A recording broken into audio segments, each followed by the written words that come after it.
May sasabihin ako sa inyong mga langga, no? Bata na masipag siya mag-aral. Ayan, kaya ngayon, masosurprise kayo kasi interviewin ko siya, no? Let's go! Nagugutom ka na? Ha? Opo.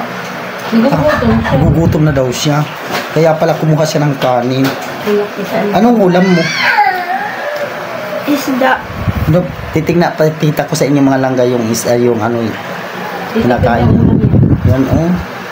Sa paglaki mo, anong pangarap mo sa buhay na matapos? Nag-aaral ka kung sakali makatapos ka ng high school. Tapos mag-college ka na. Anong kurso kukunin mo? Beauty parlor. Beauty parlor ba? Ang gusto mo, doktor, nurse, police, ano ba? Engineer? Harap ka muna dito, sagutin mo muna. Anong gusto mo? Pilot? No, seaman? Kailangan nag-aaral ka, may plano ka kung ano talagang gusto mo na anong gusto mo talaga sa buhay mo. Ano ba talaga? Yung bukal sa puso mo na talagang gustong-gusto mo yung kurso na yan.